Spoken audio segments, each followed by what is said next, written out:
So with our handsome Mr. M, ready Max?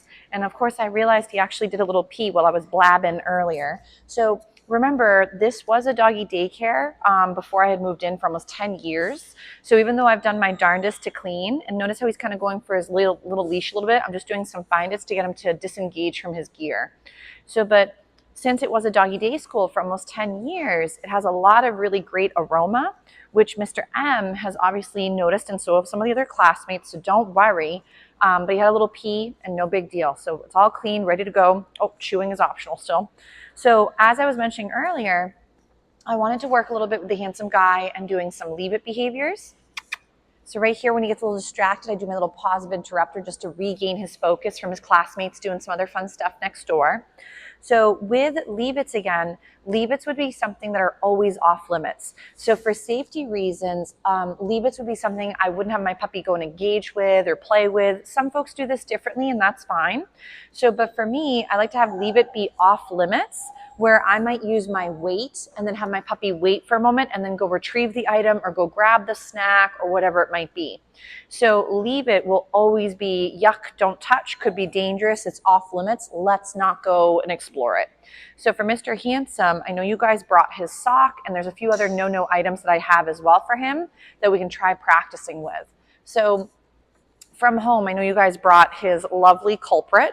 So when you go to practice this, I would recommend whenever starting leave it behaviors, if your puppy is a gulper where they've swallowed things and it can be dangerous, make sure the item that you're playing with is much, much bigger than the puppy's mouth.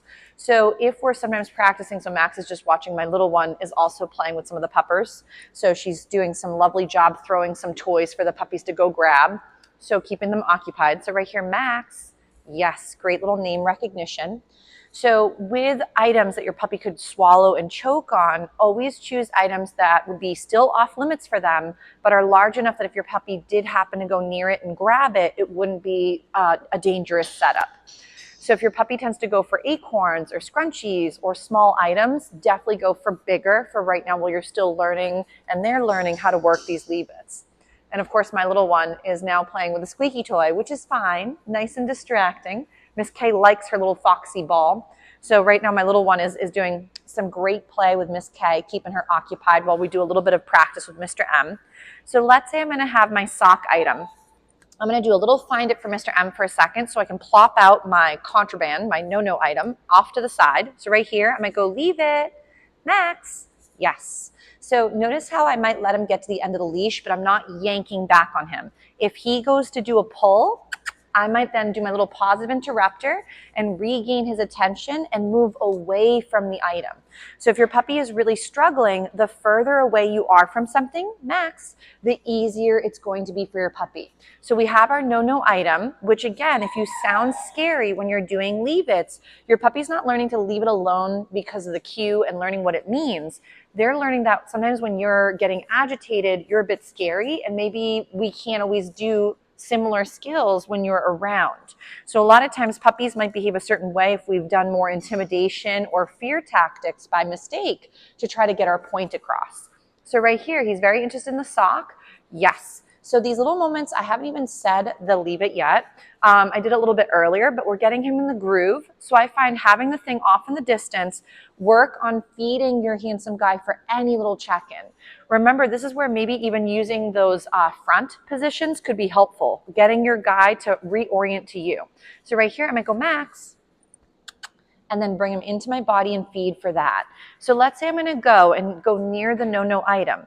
I'm going to try to bring him a little close where he might notice the item. So right here, we might go, leave it. Yes.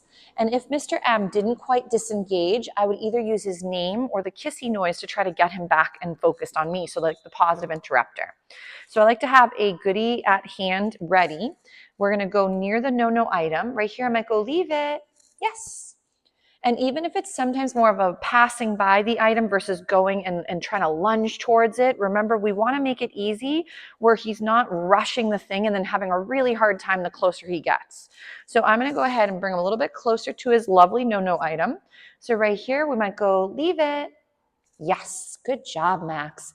So if let's say he's doing a really nice job, I might even jackpot him which again is one little snack after another, where he has several goodies given for the behavior he just did versus one snack. So again, we're gonna get him up and wiggling. And my leash is still nice and relaxed. So the leash shouldn't be creating all the behavior. So if you're finding that the only reason your puppy is near is because the leash is taut and there's tension, then your puppy is learning that the only way to stay nearby is by being tethered. So ready, Max? There's a beautiful little name recognition right there. I'm going to go ahead and see if we can go near the items right here. Leave it. Yes, great job. So if in the beginning he's starting off by moving near enough to see it, but then working on that bounce back to you, that's a great place to start. You all right there, wild woman, doing some dancing? Yeah. All right, so Max is like, that's a wild lady next door. So right here we have our no item again. Yes. So right there, he went and looked at the thing and then decided, you know what, maybe it is better to just check in with the crazy snack lady as opposed to going and reaching for the item. So we might try again. Ready, Max? So my lovey, I know you're trying to play, but make sure again, we're doing some tossing of toys, okay? Abadoo, do you hear mama? Because if, for example, the puppies are getting too excited, we don't want them sort of barking right now during the video, okay? Can you just get up and walk around and throw some toys for the lovely lady?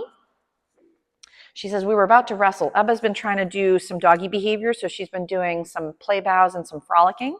So sometimes it can be a little bit more than the puppers would like to rock. Right here, yes. Beautiful. Nice. So we're going to try another little pass. Ready, Max? So again, as we're practicing, I come at it at different angles. So like right now I'm coming by a little walking by the item. Then I might sometimes go from the side. Yes, good job. And him just passing by was really nice. So again, we're going to keep him moving. There you go. Kiva says, just make the toy roll, lady. So again, we're going to try once more. Right here, leave it. And again, we got a little closer. So maybe the squeaky toy is very distracting. Max. Yes. So if he ever gets a little stuck, I either want to take a little break and then add some distance and then move away and feed for the disengagement. So obviously towards the end of the day, they are starting to get a little tired. He's also a little bit more distracted because my little one decided to be really cool to play with Miss K with her lovely squeaky fox, which is fine. But of course, it's creating a little bit more of a dynamic where he's now a little bit more distracted by the environment. So ready, Max? So right here, Max. Right here, yes.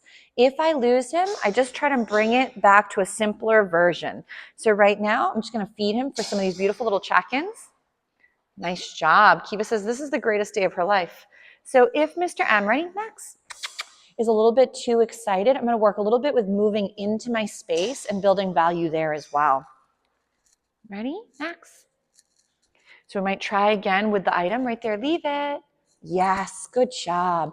So remember, if he's still warming up and figuring out leave-its, you may have to start off easy peasy like this and be able to pass by, approach from different angles, and see how he does.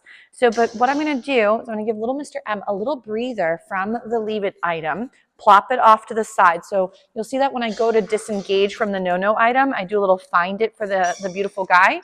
So we can stay busy with that item doing the find its, hi my love, versus, for example, going right into following me and then grabbing for the sock as I'm trying to take it away.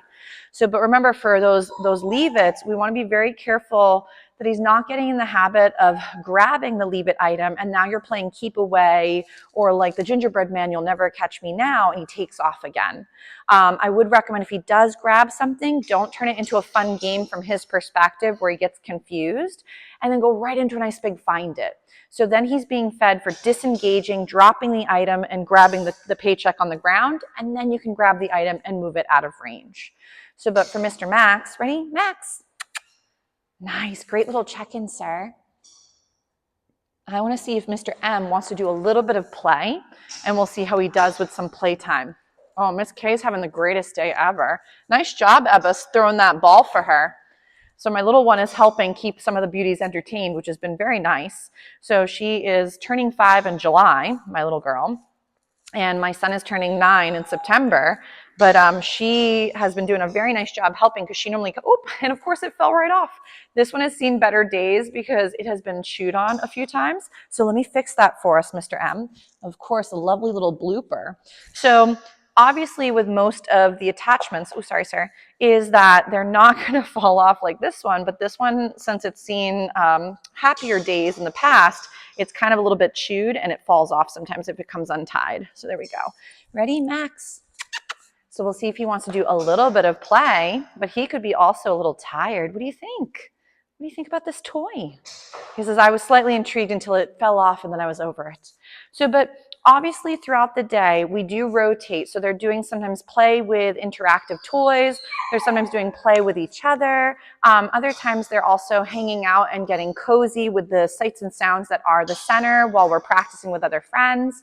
But for Mr. M, I know you guys had mentioned you were thinking about maybe doing a little bit more with him in the sense of coming to some more of the structured play groups. Those ones, again, might be a fine option. Good job, cuteness, versus the doggy day school. But for the two lovely men, Max and Mr. Rocky, make sure to just keep up the good practice. And then obviously check in if you have a question or concern or as things are changing. Adolescence is a lot of fun. But I would highly recommend just keep the ball rolling. So Mr. M says he would love to join the party next door with my little, and Kiva is having a great time today doing some wrestles. But keep up the beautiful work with the men, and then we will just see how they progress into the future. But again, reach out with any questions or concerns, but we'll call it a day for the lovelies.